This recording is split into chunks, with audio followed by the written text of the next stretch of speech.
Las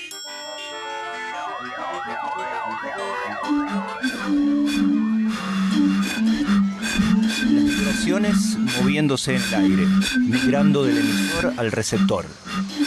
El hombre se mueve, subsiste, migra, se establece, se desarrolla y evoluciona. Las ondas sonoras atraviesan los cuerpos cruzan fronteras. Cada ser vivo suena al moverse, los pasos, las voces, la respiración, los cantos, el silencio. Una persona, una historia, un espacio, millones de personas. Las fronteras se mueven con las personas, superando los hitos geopolíticos. No hay un muro que detenga las vibraciones. No hay límites para los sonidos. Están arriba, abajo, atrás y adelante. El sonido es la voz de un pueblo. Las voces, unidades que conforman una nación. El movimiento, la vibración, las personas, las historias, los sonidos y el silencio reunidos en el escenario idóneo para componer el paisaje sonoro que nos tocará vivir. Aquí estamos todos, en una ecósfera sonora que late sin cesar. Plano sonoro, nueva edición en Arquitectos al Aire. El texto es un texto colectivo. Gris Perú se llama, que trabaja con lo que son paisajes sonoros, recuperar el patrimonio sonoro de diferentes lados. Rescato que no hay muro que detenga las vibraciones, no hay límites para los sonidos. Están arriba, abajo, atrás y adelante. Hubo 2000 años de música hecha entre muros, intramuros. Así que, bueno, estamos viendo qué pasa con eso, con los paisajes y demás. Reivindicar lo sonoro de la patria grande y ver la cuestión con alguien que sepa más de estas cuestiones, de nuestra historia y demás. ¿Estás por ahí, Mariano? Hola, ahí, Gustavo, ¿cómo andan? Un abrazo para todos ahí en el piso. ¿Vos creés que hay sonidos que han atravesado de alguna manera el devenir de la historia nuestra y que llegan hasta hoy? Bueno, que hay otros y otros que han quedado ahí solapados, ocultos, tapados. ¿Qué pensás de eso?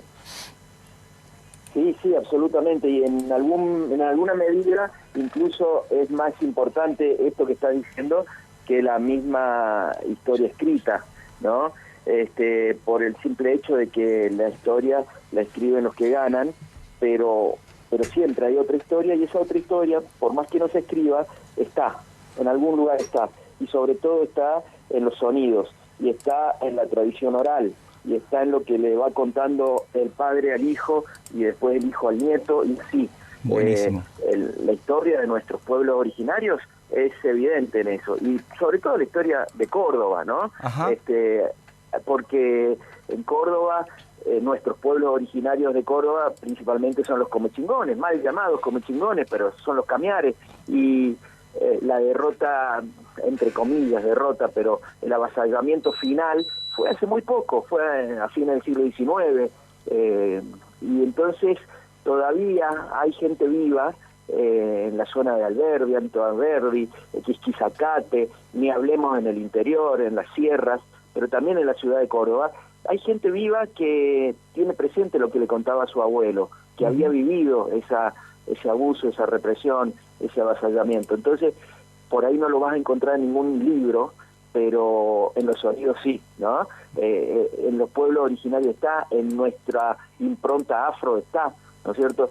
Vos te parás en cualquier calle de Córdoba y vas a sentir una vibración o unos sonidos de a lo mejor esos esclavos que tuvieron mucho antes que nosotros y que nosotros tenemos ascendencia de ellos, y que cuando los separaban de sus congéneres, no solo de su familia, sino de los de su mismo pueblo, empezaban a hacer un ruido con un cajón, a lo mejor con un cajón de papa o con un cajón de fruta, para ver si se reconocían con otros a través del ritmo, y empezaban a tener alguna comunicación, ¿no? Entonces esos sonidos seguramente están y nos llegan de alguna forma, y en alguna medida me parece que son más importantes incluso que, no sé si más importantes, son distintos. Ahí están. El opresor siempre lo que intenta es dividirnos, ¿no es cierto?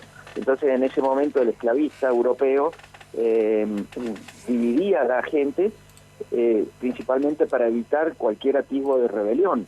Claro. Y si vos no te podías, porque también con la mentalidad occidental cuadrada que tenemos nosotros, eurocéntrica, creemos que todos los africanos son iguales, ¿no? Sí. Pero no tenía nada que ver un yoruba con o con uno que venía de Angola o con uno que venía de Mozambique. Entonces, esa forma de dividirlos lo preservaba al opresor de cualquier rebelión. Siempre la crueldad también es fruto del miedo del opresor, ¿no?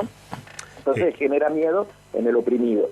Eso que hacían ellos, tocando un cajón de fruta, una silla, como decía Bam Bam, lo hacemos nosotros hoy también, y muchas veces cuando hay miedo, cuando no se pueden decir algunas cosas, fíjate que aún hoy, en pleno siglo XXI, el arte en general nos reúne y podemos empezar a identificarnos, a encontrarnos y a decir algunas cosas a través del arte.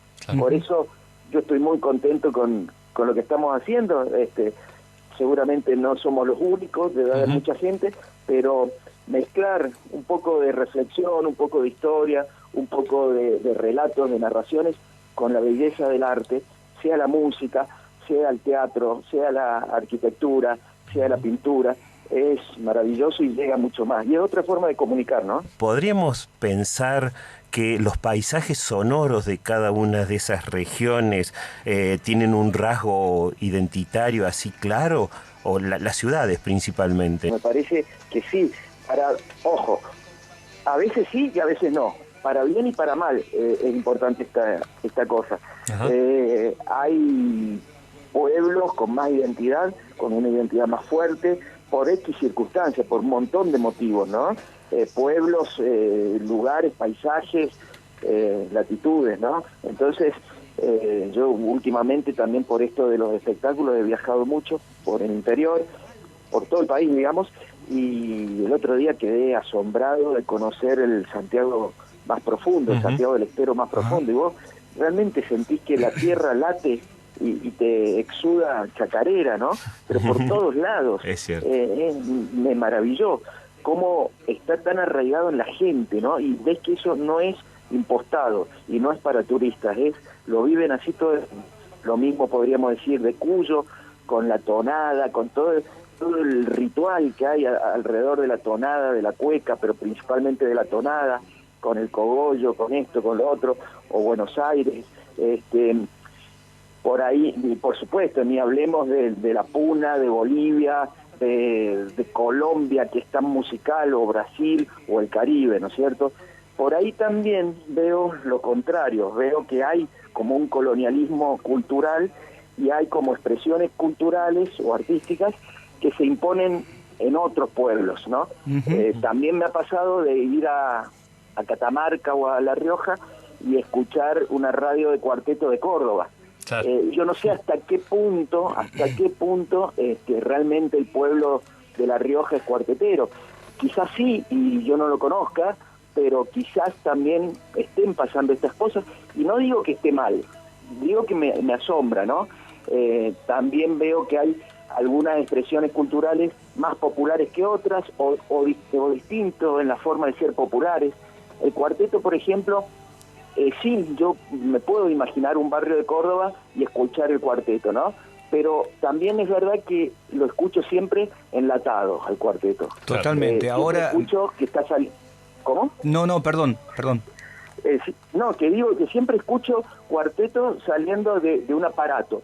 No veo pibes tocando cuarteto en una esquina o en una plaza. Yo no quiero ser irrespetuoso porque tampoco conozco tanto, pero sin conocer ninguno de estos géneros, le veo como más autenticidad a esto, al rap, al trap, yo paso por la plaza de la Intendencia y los veo a los pibes ahí haciendo absolutamente música.